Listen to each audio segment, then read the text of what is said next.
ಒಂದು ಹಳ್ಳಿಯಲ್ಲಿ ಚಂಪಾದೇವಿ ಎಂಬ ವೃದ್ಧ ತಾಯಿ ಒಬ್ಬರೇ ಚಿಕ್ಕ ಗುಡಿಸಲಿನಲ್ಲಿ ವಾಸಿಸುತ್ತಿದ್ದರು. 4 ಮಕ್ಕಳಿದ್ದರೂ ಯಾರೂ ಅವರ ಜೊತೆ ಇರಲಿಲ್ಲ. ಅವರು ದಿನವೂ ಹೊರಗೆ ಕುಳಿತು ಮಕ್ಕಳಿಗಾಗಿ ಕಾಯುತ್ತಿದ್ದರು. ಆದರೆ ಯಾರೂ ಬರುವುದಿಲ್ಲ. ಒಂದು ದಿನ ಅವರು ಮೊದಲ ಮಗನನ್ನು ನೋಡಲು ಹೊರಟರು. ತೀವ್ರ ಬಿಸಿಲು, ದುರ್ಬಲ ದೇಹ, ಆದರೂ ಆಶೆಯಿಂದ ನಡೆಯುತ್ತಿದ್ದರು. ಮಧ್ಯದಲ್ಲಿ ದಣಿದು ಮರದ ಕೆಳಗೆ ಕುಳಿತು ವಿಶ್ರಾಂತಿ ತೆಗೆದುಕೊಂಡರು. ಮನೆ ತಲುಪಿದ ಮೇಲೆ ಸೊಸೆ ನಕಲಿ ನಗು. ಮಗನಿಗೆ ಸಮಯವಿಲ್ಲ.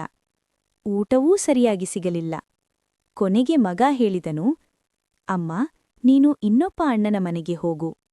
2ನೇ ಮಗನ ಮನೆಯಲ್ಲಿ ಕೂಡ ಪ್ರೀತಿಯಿಲ್ಲ, ಮಾತೂ ಇಲ್ಲ. ಊಟ ಕೇಳಿದರೂ ಕೋಪ. ಕೊನೆಯಲ್ಲಿ 3ನೇ ಮಗನ ಮನೆಗೆ ಹೋಗಿ.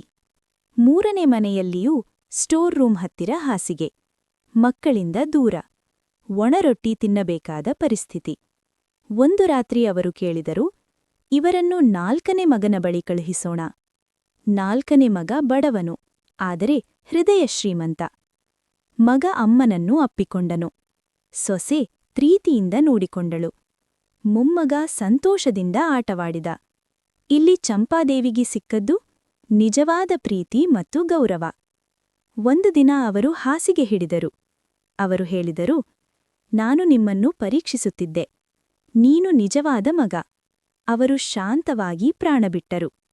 ಮಗನು ಹಳೆಯ ಜಮೀನಿನಲ್ಲಿ ಪೆಟ್ಟಿಗೆ ಕಂಡುಹಿಡಿದನು. ಚಿನ್ನ, ಆಭರಣಗಳು. ಆದರೆ ದೊಡ್ಡ ಸಂಪತ್ತು ಅಮ್ಮನ ಆಶೀರ್ವಾದ.